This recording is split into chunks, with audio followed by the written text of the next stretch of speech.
like in a point in time where machine intelligence is advancing rapidly. The IQ of these machines is growing, and when you think about sort of the journey, the life cycles of this, it started decades and decades ago. But then we have, we needed sort of three things, right? We need algorithms, we need data, we need compute. And I think actually when we look back, we'll recognize that, the internet wasn't really about the internet. It was about creating a place. The internet wasn't invented for the internet's sake, and the benefits we see it bringing are actually quite different than what we'll think about in 100 years. In 100 years, people look back on the internet and say, oh, that was the place for humans to store data so we could train machines, right? Hey. Yo, Shaun, what's up? What's up, man? Good to see you. Good to see you. Where are we going? Let's just start cruising. If you want to throw something in the maps, we can go there. Maybe, are we by the Bay Bridge? We are indeed. We are. Yes. Maybe we do Bay Bridge. Okay. Cool. All right. So we're going to go to, let's do this. You'll be in charge of navigation. There we go. That'll be fun. Cool. Nice. All right. We got FSD on, so great. This should be good. All right, man. Well, I've been super excited to go for this drive with you. Been following what you've been doing at AIX for a while, and you've had a tremendous amount of success with the fund in a pretty short period of time. But I'd like to zoom way back into the past to your early days in engineering. Yeah. What was that like, and how did you get started? Yeah, I appreciate you having me. This is going to be amazing. So when I was in high school, I got, I had this opportunity to start a company, and, I did, and it was in, I was selling refurbished computer equipment. This was in the mid-90s when the internet was kind of just coming about, right? Everyone was using AOL. Then we were using, dial-up. I just really got, sort of hooked on that idea of creating a value proposition, selling to customers. But I wasn't really surrounded by the right people, at that time in my career. I didn't really have good business mentors. I didn't have good engineering mentors. And I decided, engineering's probably harder than business, so I should go and study engineering a bit. And so I started in computer science, but ultimately I spent a summer at Intel. And at Intel, what I learned is that whether or not you were building hardware or software, generally people had a EE background. And so I switched my major to EE and focused on, then within EE is so broad, I just asked the question, like, what's the hardest area of EE? And so it turned out to be like solid state devices and circuits, RF circuits. And so that's kind of how I got going. But I always wanted to do startups. So when I graduated from Stanford, I went straight into a startup called Signal. I spent time at 5 other startups, and all the while I was thinking, definitely want to get back to software. Definitely want to do more, web-based stuff. And so then, ultimately went into business school at Berkeley, and then came out and was leading EPD engineering product and design teams at a few different companies. Gotcha. And at what point did you start to develop a knack for investing? Because I know you've been investing even before starting the firm. Yeah, I mean, I think it started I think it's great to be an operator, right? I love these operator-centric firms that actually know, right, how to think about being in a startup environment and what's important. As startups grow and they change so fast, every round of financing, even within rounds of financing, you're doing weekly, bi-weekly sprints. You're launching software that ideally has major impact on the product, on customers and that user experience. And I just think like having that training and that muscle is highly advantageous. Completely agree. And so you bring that into investing then, and it just helps you identify, I think, better founders who can survive in that environment. And then also, once you invest, help support founders. My dad is an engineer, and he would always tell me that the only useful degree out there is an engineering degree. And I was like, Dad, that's definitely not true. He's like, you're right, a medical degree is also useful as well, which I found really funny. But to some extent, there's some truth to what he's saying, which is learning to actually build stuff is probably the most useful skill, especially in our industry. So it's always great to see people who've succeeded in venture whose background has actually been building, which is actually relatively rare. Yeah, I think it's becoming more common. I think like in the earlier days of Silicon Valley, you didn't need this. I think, there have been people like Doug Leone who talked a lot about this, and whether or not you need that engineering degree in the very early days. But as time has evolved, right? Like I think operators and the world has fragmented, right? Like back in the days when Sequoia started, they're like fairly dense number of founders, like low number of founders that were building businesses, right? I think they knew kind of everybody who was doing something, but now there's so much fragmentation in the marketplace. You can have thousands of funds, not equally performing, but thousands of funds that are meeting founders and trying to be first check in. So, in terms of your fund focus, I know you're super excited about AI. Your background is in electrical engineering, hardware engineering, product, Intel being a quintessential example of both, the best in hardware engineering, but also in software. Where do you think AI will have an impact on the physical world?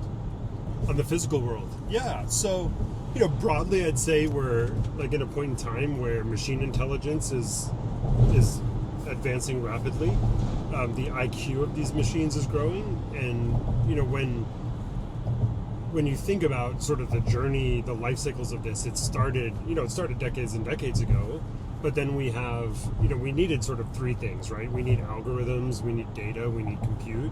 And I think actually when we look back, we'll recognize that, the internet wasn't really about the internet. It was about creating a place.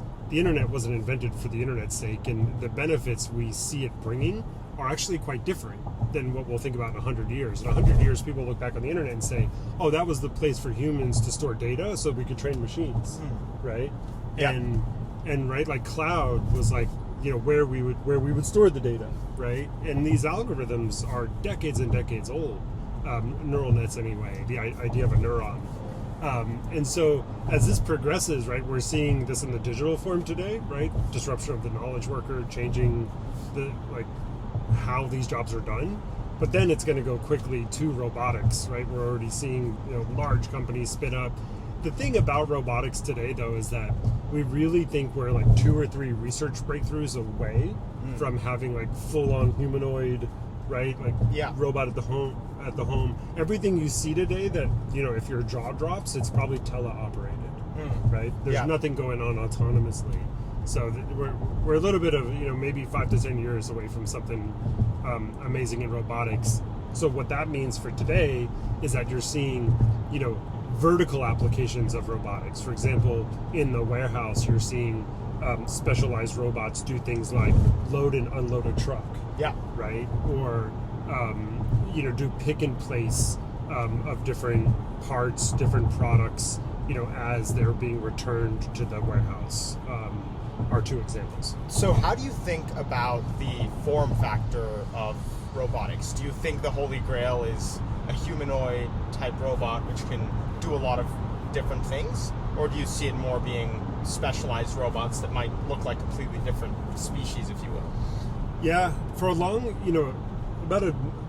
about a year ago, I spent a lot of time with a lot of folks in robotics, and specifically purchasers, like head of AI at warehouses, and I went into those conversations thinking that the vertical applications, the vertical specific robots, were going to win, right? Because why is the human form the right form if you're thinking about a super niche application like truck loading and unloading? Like, maybe it's not. Maybe you can have a robot that just doesn't have to turn around, for example. It just rolls in, picks up, rolls out, right? Why do you need feet? But arguably humans have evolved to be the bare minimum possible to survive. Yeah, but also to do a lot of different things, right?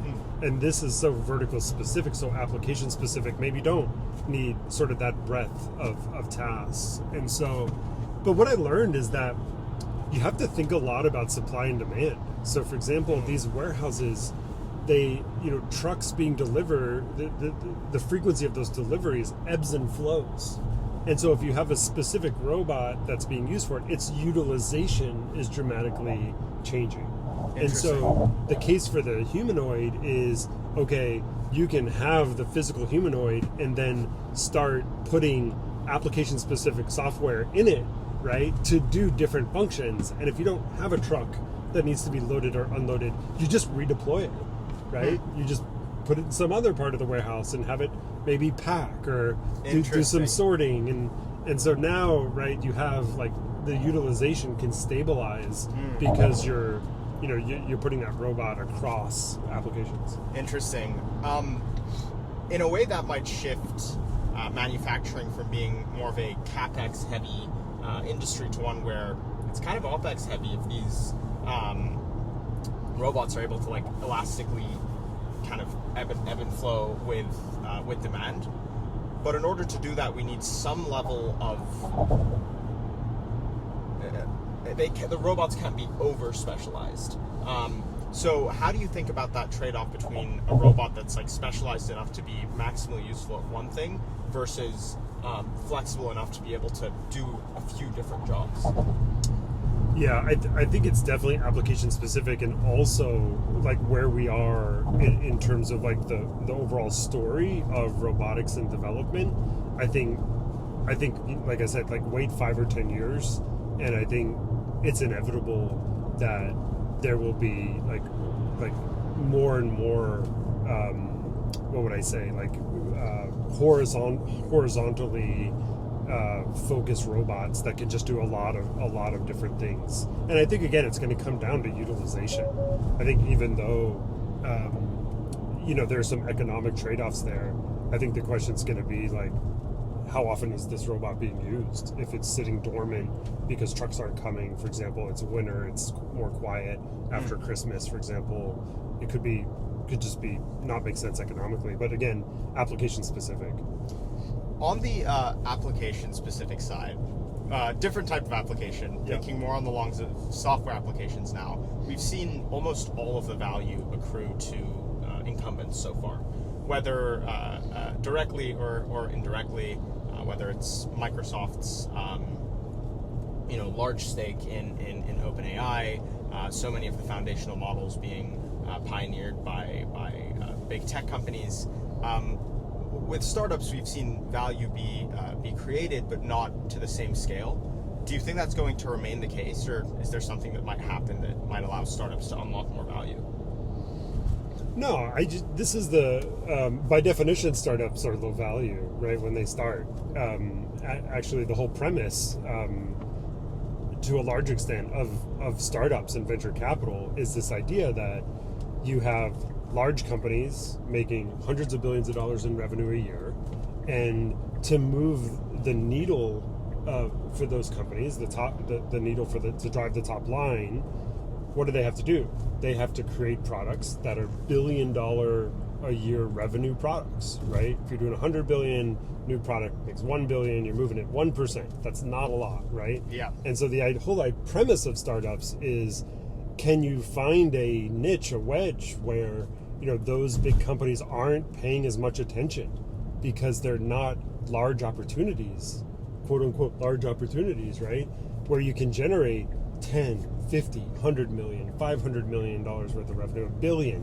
Once you're there at startup multiples, you can have a $5 to $10 billion company. And in the world where we're living in now, you see companies being valued at 50, 100x, right? So you're talking about $100 million, 10 billion post-money valuation. Yeah.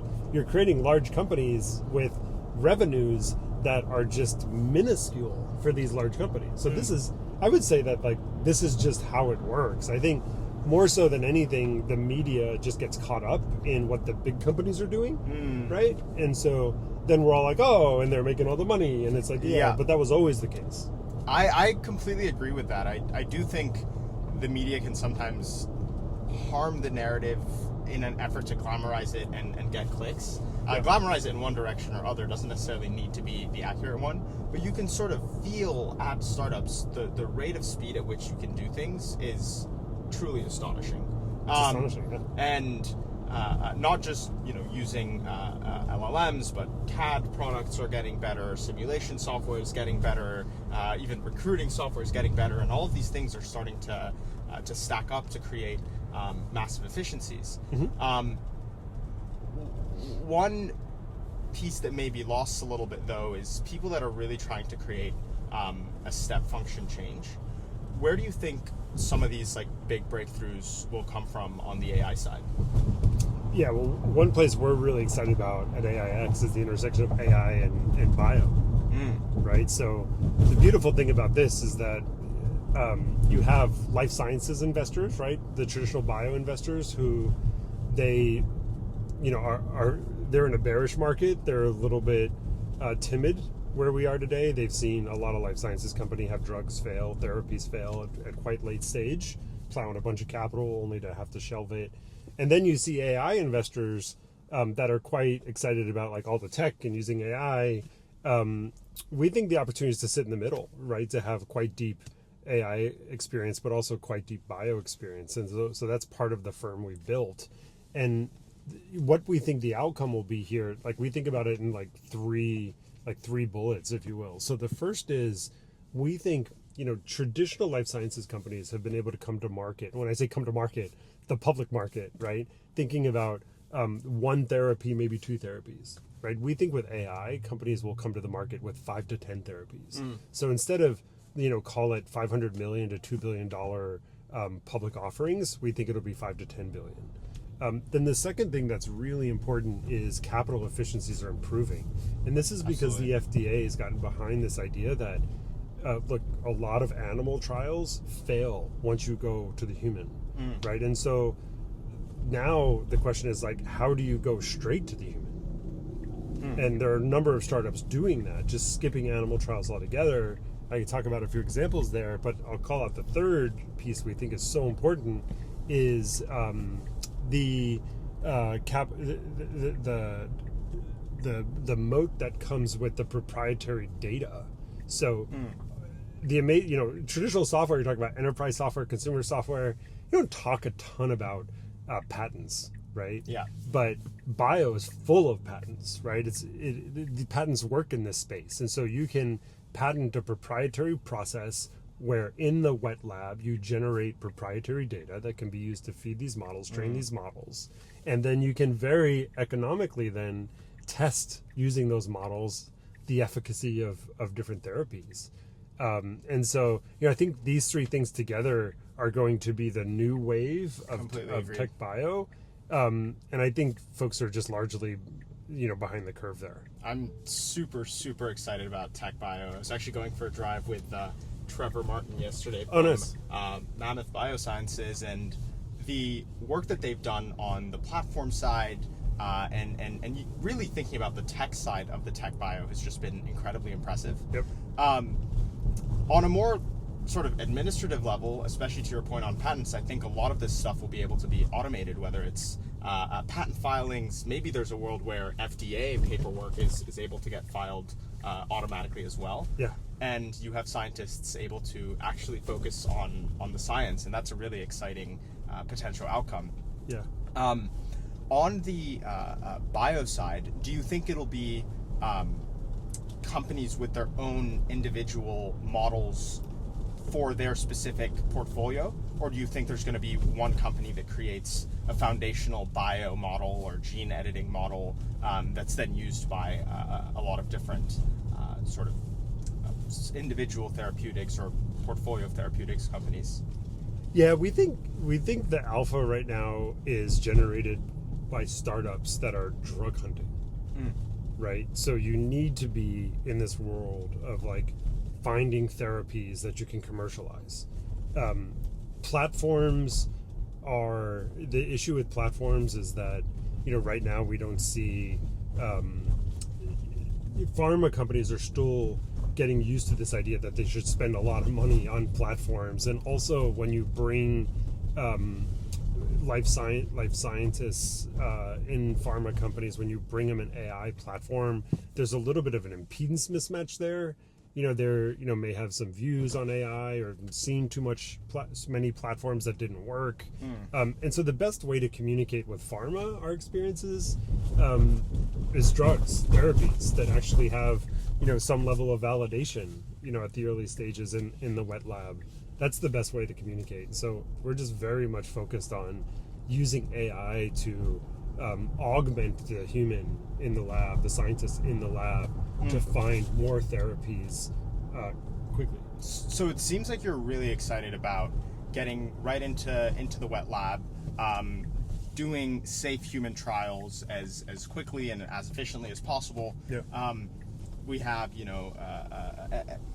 ex vivo research, in vivo research, in vitro research, but one of the things that is sort of new is this idea of in silico research and being able to simulate the results of different pieces of biotech before they're created.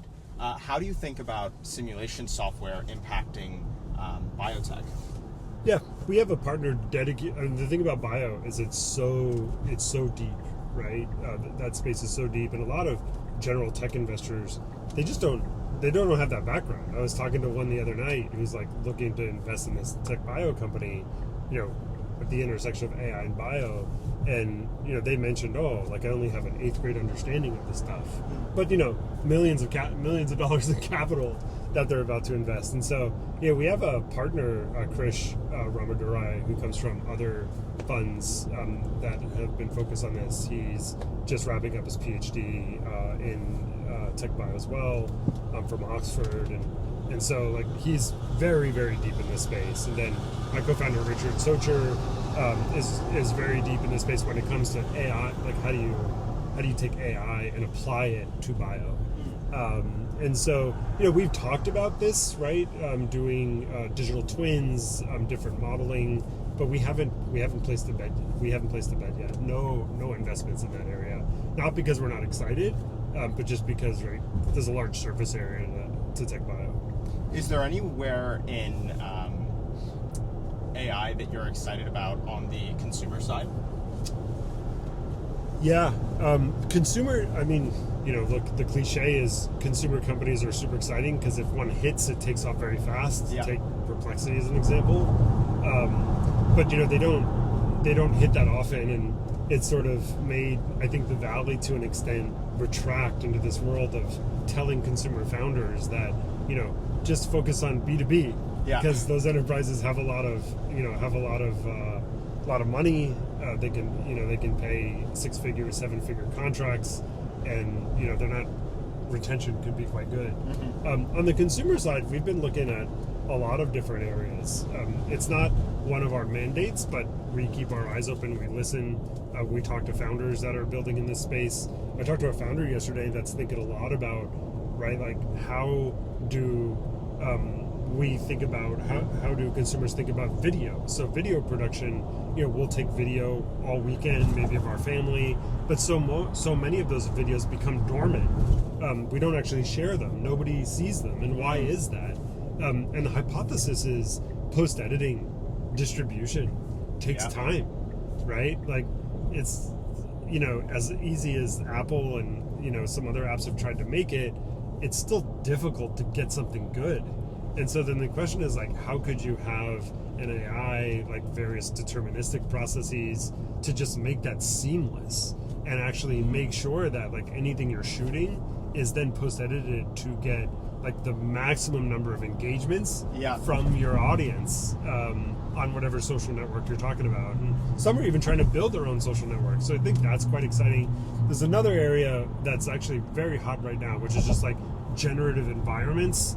Call it Rosebud. Leisha has a company that is allowing consumers to build games. And I think the insight there is that nobody wants to build games to play the game. They want to build the games to build. It's that experience. It's that Minecraft thing. Yeah, it's like Magnetiles. I have a 3-year-old. He plays with Magnetiles. The things we build never stay around long, right? It's the process of getting there. And so I think consumers are about to have a number of different options to just create a game and be a game designer, but I don't think they're going to play the game that much. They're just going to like destruct the game and go on and then build another one. I'm curious, as a parent, there's so much going on in the tech industry, so many massive shifts. How do you think these massive platform shifts are impacting how you think about parenting? What are you teaching your kids, and how do you talk to them about career, your background? Yeah. I'm just curious what you're doing as a dad. Yeah, well, my child's only about to be 4, so the conversations are pretty basic right now. But we do use different products. Like there's a company we love called Hypernatural, and my son's in this moment where in his development where he always asks us for like, hey Dad, can you tell me a story about this or a story about that?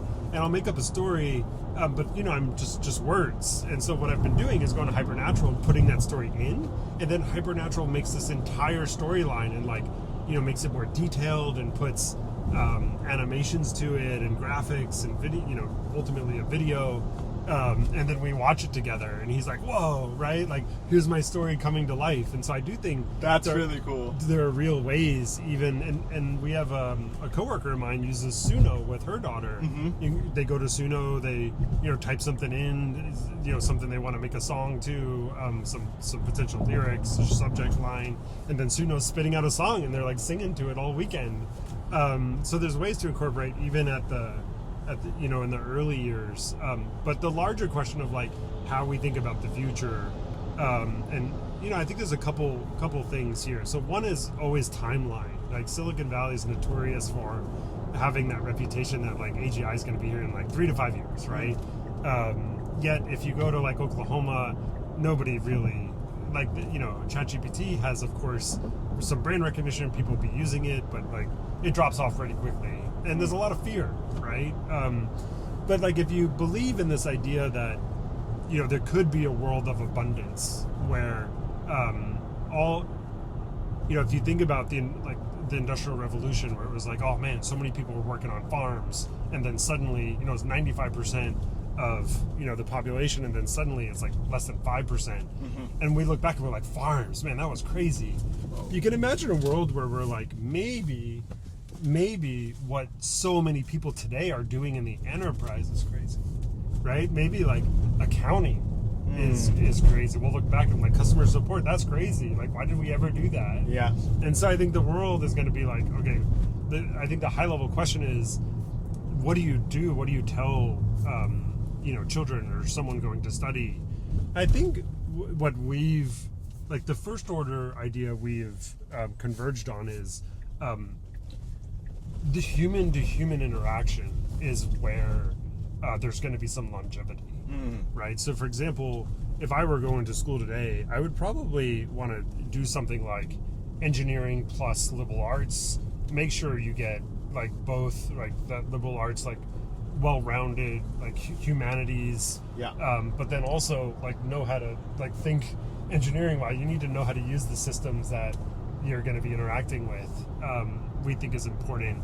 In terms of jobs, anything that is human to human, an example would be, and I mean external facing, so an example of this would be like a sales person that isn't just like prospecting and these kinds of things, but is actually outbound, right? They're an outside team that is going to lunch with customers and building that relationship and golfing, and that's not going to go away for a long time. Even if robots like could pass the Turing test and go out with another human, you could see that that human might want to know some sort of validation that who they're having dinner with is going to be human. Yeah, I think right? There's now increasing scarcity in human-to-human interaction, 100%. And there's a huge opportunity there. Yeah. And one of the promises of technology is that it's going to democratize access to creating. And I think the way people interpret that is, oh, that means I can just do anything from anywhere from behind a computer screen. Yeah. And despite this being true, we're seeing all of the outcomes continue to concentrate further and further into a smaller and smaller pocket of people in a 7 by 7 square mile radius. And that kind of gets you thinking, well, if everyone has the same laptop effectively, and we all have the same internet connection, and we all have access to the same knowledge, why is it that the outcomes are clustering harder and harder? And I think there's something to be said for it's just because humans like to be around other humans and they like to work with other people. One example of this is if I was to ask you, go through your most recent 10 text messages, odds are you have met those people in person or are going to. So where do you think, culturally, how do you think the world is going to shift as we get into a world where technology is able to do a tremendous amount of work? How's technology going to shift? How will culture shift? I see. Yeah, it's a good question. I think it's going to have to shift much. We've been, since the 90s, we've been like heads down, looking at our screens. We've been stuck looking at our mobile devices. We're, fat thumbing messages to and from all day long. This all has to change. This is an intermediate point. It's not the end goal, yes. Right? And so, but the thing is, these intermediate points can last decades, and so it kind of feels like, right, like maybe this is just like how it's going to be, but it's not, right? And so there has to be a time when we like pick our heads up from these devices. If we have augmentation, maybe just like voice, everything like science fiction has told us is coming, is the idea. And then like once we do that, I think your question is like, how does the world behave, right? How are we as a society? And again, I just think it gets back to like, what do we value? Like family, community, right? I think you can learn a lesson by looking at how we worked, how we lived before these revolutions, right? What was that like, being in a village, in a community that was like so reliant on each other and so integrated? That's how I'd like to see it. A little bit of like back to basics. Same, completely agreed. And we're seeing a little bit of that pushback in tech where you're feeling people want to get back to nature, a little bit of repulsion to excessive screen time, but that is also at tension with this idea of wanting to use technology more and more to unlock the efficiencies and the huge advantages that it gives. And then I start to think of it as like, are these things necessarily at odds? Is it necessarily the case that as we have better and better technology, we'll use it more? Or is there a world where these technologies can sort of exist in the background and do things where we don't have to like actively operate the computer all the time? It's both. I think we're in an intermediate point, and I think a lot of folks say like, what a time to be alive, and like look at this inflection point we're going through, and that's all true. But it's going to be even more exciting in 10 years, yeah, right, and in 20 years, and in 30 years, and it could just be that like we are heads down trying to make all this happen, and because of that, and because of sort of the temporal nature of life, we are a little bit wishing that we were alive when the technology could do more for itself and we could be outdoors more. But alas, here we are, grinding to make this vision a reality. And it's some of people's best years that they're going to have to sacrifice to get this done. And the folks in 30, 40 years, man, what a world. Yeah. One of the things that I've thought about is I would be jealous of someone being born now. Yeah. Like what a time to be born. Like the fact that we were born now, not 50 years ago, not 100 years ago, has radically changed the quality of our lives. Not sure how deep you are into all of the longevity stuff, which is closely tied to biotech, but do you think there's a world where with AI we can start to actually reverse our age and increase our lifespan, or do you think this is an overly optimistic promise? Yeah, it's a good question. I mean, Richard and I have Richard's very excited about Brian Johnson, everything he's doing, longevity. We've looked at it as an investment thesis. I kind of see longevity, not to take this on too much of a tangent, I kind of see it as like it's like saving for retirement, right? People talk about it, but nobody likes to do it. And another way to think about it is like vitamin, not a painkiller.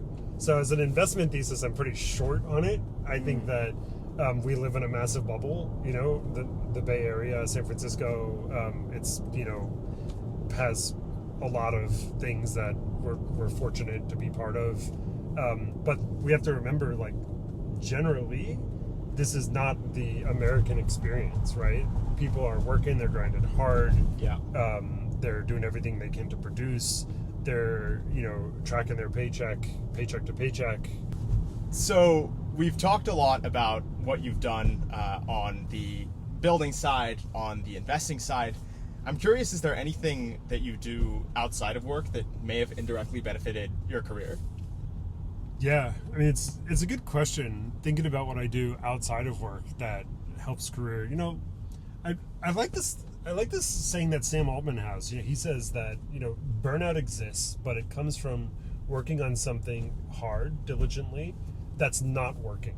Right? You're not making progress. And if indeed you're working hard, diligently on something that is working, burnout doesn't exist. And I think that's 100% right. Mm-hmm. And I've worked on a lot of startups and ideas that haven't worked, and I've felt that burnout, but I haven't felt it at AIX. And so I would say that, like, unfortunately or fortunately, I'm not sure. A lot of the time I spend outside of work too is indeed working or thinking about AIX, where we're going to be in 3 years or 5 years or 2 weeks or tomorrow, things I need to get done tomorrow to partner with a great founder on their company. And what about when you're spending time with your family? Does that somehow bleed into work as well? Yeah, I mean, the good news is, like, my wife is also in tech, so we can we can talk about tech. And the funny thing is, like, she's also working. She works for DuckDuckGo, so she's at a search company, and we're early investors in Perplexity, and my co-founder Richard founded U.com, so we can always turn to AI search. But so it's all really close to home. But it's great. I think I kind of grew up thinking about this environment and, like, wanting to be so immersed in this, and to do that is really is really fortunate. What got you so excited about tech in the early days? Like, you were in Texas. How did you suddenly decide, all right, got to make it out Silicon Valley, and this is where the opportunity is? I think it was building things and seeing them work, right? We would build websites and sell those services, or host websites and sell sell hosting services. It's just like being able to take a product and really, like, the way like I've come to articulate this over time is operating in the free market's really exciting. Right? To be able to create a product or service and have someone value it and exchange, right, a currency for it, right, is I think it's very exciting. It's just fun. It's just fun. Make things and then people use those things. There's something just intrinsically really cool about it. Yeah, free market's amazing. What do you spend your time on the building side? Is there anything that you're tinkering with, whether internally at the firm or any engineering products you're excited by? I mean, I need to. So for the last 3.5 years, I've been unfortunately very heads down, helping to build the firm, and I tinker far less than I should do. But I'm always excited by, like, trying out new, windsurf or cursor releases. I'm continually thinking about how I help. I think the biggest place I tinker is, like, there's so much we have to do personally as parents. There's so much we have to do, of course, as knowledge workers, that can now be augmented by deep research, for example, right? Or using AI in any number of ways. So I spend a lot of my time just thinking about, like, if I have something I need to talk to a human about, how could instead I talk to an AI about? Because, hours, weeks, months can turn into like just minutes if you engage AI. An example of this is like, we're trying to figure out where we're going to be in like late December, and instead of doing all this research and having all these tabs, we just ask deep research to go to it. And minutes later I sort of have an idea. Deep research is incredibly powerful. Indeed. And the ability to have specificity to your queries, and then also building upon the context of your past conversation makes search completely different than anything that we've ever had before. That's right. Memory is important. And one of the things I'm most excited about with respect to AI is just longer context windows. The difference between talking to an advisor or a mentor or a friend about your problems and talking to an AI right now, there's two things. One is the empathy and feeling like someone is there with you. That's going to be a difficult and ideally something that we never replace. But it's also the context that they have on me and everything I'm doing and my personal weaknesses and strengths and backgrounds. And right now, given the length of context windows, we can give a lot of context, but not deep enough such that it really, really knows me. And so that's one thing I'm incredibly excited about is not just AI getting smarter and better and more efficient and higher IQ, quote unquote, in comparison to humans, but also just having more context, I think is really powerful. Yeah, Peter with his Berkeley team, I think in partnership with Google, developed an infinite context window technology, but it's not deployed widely yet. You've seen context windows in the past, year or two increase dramatically, but completely agree. It's just like, even when you have that large of a context window, though, the next problem is just going to become data, right? How much data collection is happening about you personally, such that this thing can get smart fast about you. So that's like I think everyone's converging on data as the bottleneck. Yep, agreed on that. I'm curious, what would be your final parting thoughts to entrepreneurs that are graduating right now with a degree potentially in CS that want to make as big of an impact as possible? What are specific areas that they should really look into, and how do they differentiate themselves from the hundreds of thousands of other CS graduates out there right now? Yeah. There's a couple ways to think about it. There's one idea that there's these opportunities, these spaces that are heat-seeking, where everybody knows that like that's going to be an opportunity, everyone's racing for it. And then there's this concept of like truffle hunting, which is this idea that like you're going to avoid the heat, right? You're going to actually go and find something that's a little more stodgy and ignored and, build there. And they both have opportunities, right? If you're going to do heat seeking, think hard about why you're going to win against dozens of other teams. If you're truffle hunting, you still have to think about why you're going to win, but maybe not dozens of other teams, maybe one or two, or maybe folks have failed for whatever reason you have to discover. Maybe most importantly, the thing that really differentiates founders, startups at the earliest stages is speed of execution. And so I think you just have to think a lot about, right, the culture you have to build to have, the team perform at like, quote unquote, like an Olympic caliber.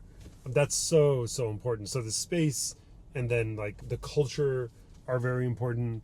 And then, it's time to just start and just like furious learning and iteration and finding, the elusive product market fit is the road. Completely agreed. I'd love to end it on the note of it's time to just start. Yeah. Dude, was such a pleasure going for this drive with you, and definitely hope to see you soon. Likewise. Thanks for having me, man. Of course. See ya.